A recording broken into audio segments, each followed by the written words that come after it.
Ander deel van sure en basis wat ook 'n tamaletjie kan wees, wat ons ook 'n lekker kortpad voor het, is die berekening van die pH van 'n oplossing. Nou, om die pH te bereken, weet julle mos nou al, dis minus die log van die konsentrasie H+ ione. En ons verwysing is altyd met betrekking tot die pH skaal. Ons werk nooit met die pOH nie, maar julle gaan nou sien hoe maklik is dit eintlik. As ons werk met die pH het ek hier in rooi, is 'n suur by 0 en hy gaan deur 7 is neutraal en 'n basis is by 14. Soos daai rooi getalle, dit is ons pH skaal. Maar net so kan ons ook die pOH skaal gebruik. Met ander woorde die basis gebruik as ons verwysingspunt. Dan begin ons 0 net by die basis wat by 14 is, dan is dit by 0 en soos die blou wat ek hier geskryf het, hierdie blou syfers is my pOH skaal. Dan werk ek uit wat is die minus die log van die konsentrasie H+, hidroksied OH minus ione. Dan werk ek met die pOH. Kyk hier, as ons die pH en die pOH se waardes bymekaar tel, dan kry ons reg deur 14. En dit het te doen met die Kw-waarde wat julle ook al geleer het. Die Kw-waarde, dis die ionisasie van suiwer water, is mos 1 maal 10 tot die mag minus 14. Nou dis waar hierdie 14 vandaan kom. Neutraal het ons 7 en 7 is ook 14 wat ons vir water het. Nou hier het ek net 'n voorbeeld vir julle geskryf. As ons dan gaan kyk na die as ons 'n oplossing het en ons moet die pH gaan bereken, dan gaan jy jou suur laat ioniseer. Onthou 'n suur ioniseer in water. Soos water is 'n reagens. En dan vorm daar H3O+ ione en kloried ione. Nou hier is ons verhouding 1 tot 1 tot 1 tot 1. Want dis mos 'n gebalanseerde formule daar. Kom ons maak hom rooi want ons werk met die suur. Die verhouding is 1 tot 1 tot 1 tot 1. Soos die konsentrasie van die HCl gaan dieselfde wees as die konsentrasie van die H3O+ ion.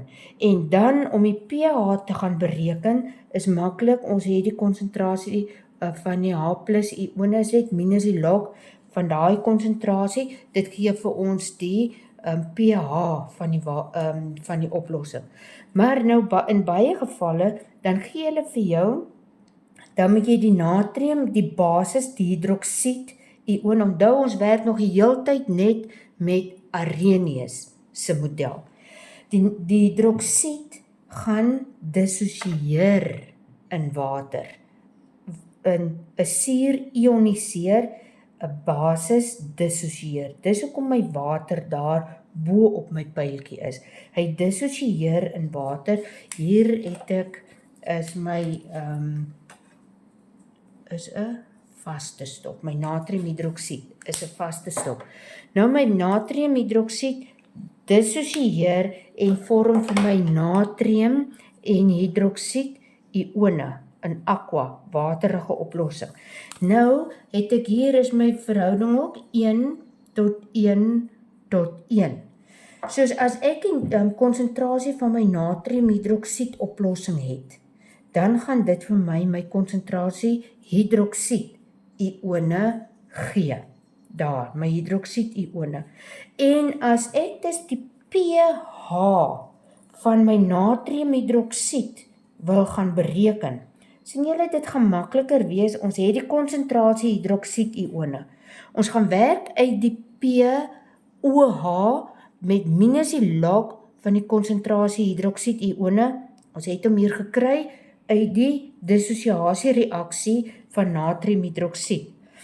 Nou, as ek die pOH het, werk ek hier op my blou. Soos as ek my pOH uitwerk en ek het dit byvoorbeeld, ekskuus, ek sien nou daar se een wat teen 1 moet wees hè.